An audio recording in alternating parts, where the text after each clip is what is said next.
How are you doing today, folks? I'm here to talk about the right-wing origins of Obamacare. Yes, the right-wing origins of Obamacare.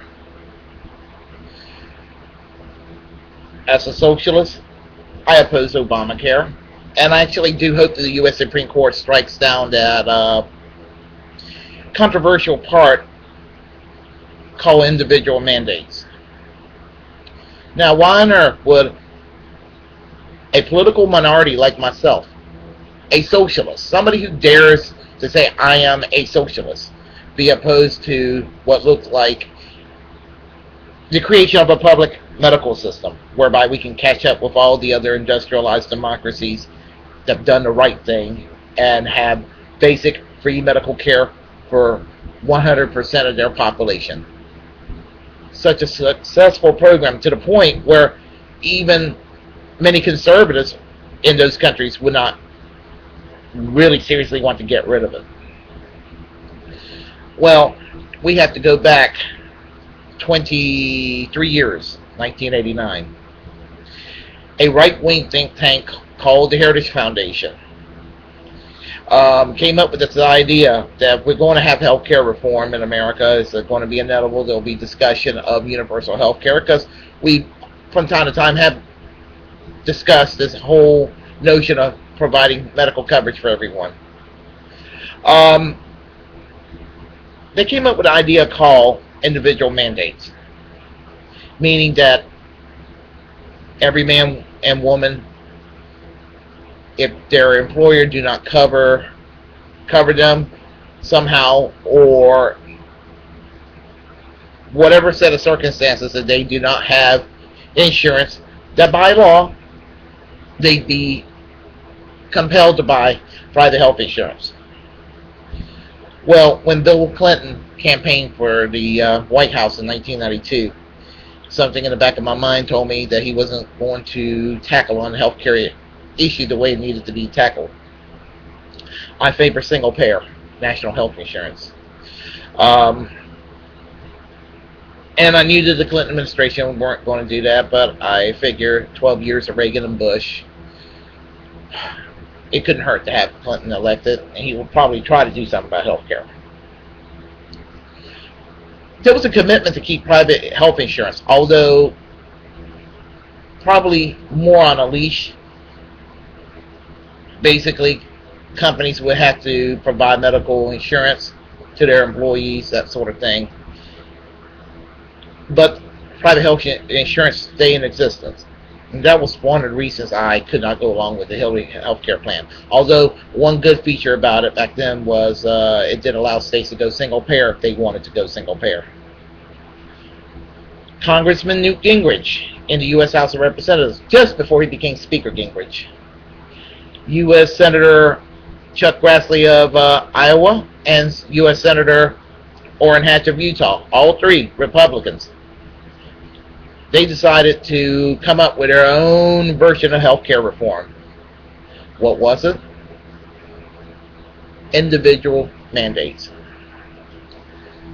They were for individual mandates, and when they found a way to kill the Hillary Clinton healthcare bill, which in a way was a good thing, it was defeated, no one would talk about healthcare again. Well, later on, Massachusetts ended up under Governor Mitt Romney adopting healthcare reform. And what did they do? They initiated a statewide individual mandate system. And so Massachusetts, everybody had to be they needed by law to buy insurance under the reform.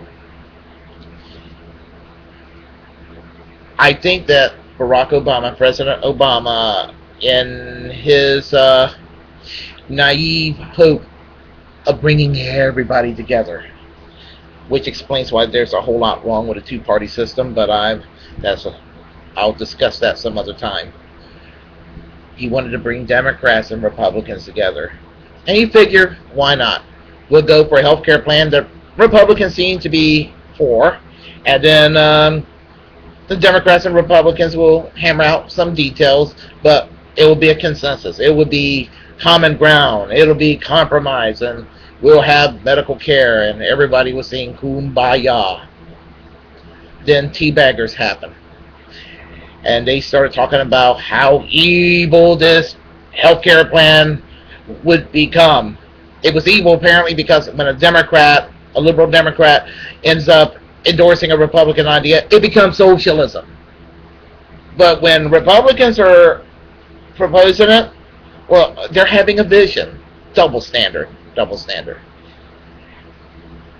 But I would have to say it is almost a brilliant move on behalf of the Republicans because they knew that the Democrats would be hungry for health care reform. And when Obama tried to compromise and say, well, let's have a public option, the Republican Party and the insurance companies stamped their feet along with the Tea Party. And they're like, no, we don't want public option. Well, Obama decided, oh, no, I guess if you don't want public option, we won't have public option. So a lot of progressive Democrats were mad, but, the Democratic Party are also bought and paid for by insurance companies almost as bad as the Republicans. Probably by a degree or two, but, while there are many good Democrats out there, many left-wing progressives, left liberal types who want single payer, and they had the naive hope that maybe if this plan passed, that they could improve it. I think that their logic is flawed because once this plan passed, I have a fear that nothing else positive is going to make the system more public. And so you're going to be caught with a corporate health care plan that the Republicans are secretly glad that exists, because I can promise you that if Mitt Romney becomes president and there's a Republican House and a Republican Senate, they will not repeal Obamacare. It shouldn't even be called Obamacare. It should be called Obama-Romney Care, because that's what it is. If you're a progressive, if you're a principled liberal, if you're a socialist like me, this is what should be done. You should hope that if the United States Supreme Court must do something right-wing in their life, hope and even pray that they strike down individual mandates. Governor Howard Dean, who was the head of the Democratic National Committee, came up with the idea of urging progressives to kill the bill. Just get rid of this health care bill. He's not exactly the most left-wing guy in the world, but he had a basic understanding on the ramifications of this corporately sponsored insurance-friendly approach that is not going to bring down the cost of medical insurance. And if you're conservative out there, I don't mean to vilify each and every one of you, but I want to appeal to your sensibilities. A single-payer system would not just solve the crisis of people not being covered. It will solve that problem, but you business-minded people should be for this plan. It will save the auto industries. It would allow companies to not be burdened with healthcare costs anymore. That could mean better wages for their workers. It could mean companies will have a better competitive edge. Manufacturing base can come back to this country because a lot of companies will close shops. They'll close shop and go for cheaper labor because medical care is expensive. Not this perpetual hardcore right-wing lie about unions are the reason why people shut down factories. No, absolute bollocks. Because it's more expensive to open up a factory in the United States than it is in Canada.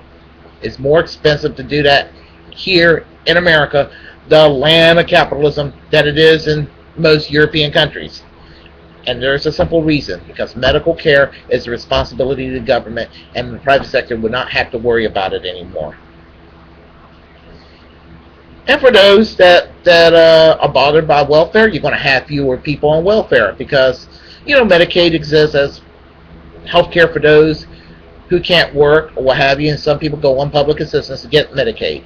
Well, that could be resolved with a single payer system. So you'll have fewer people on welfare. You'll have a more efficient capitalist economy.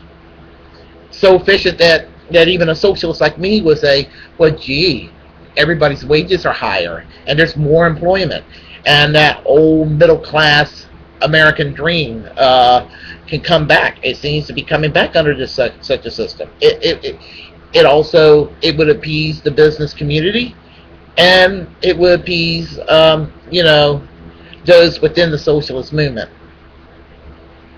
and everybody in the middle will be happy. This is why, as I said, conservatives in other countries do not want to ever get rid of their public medical system.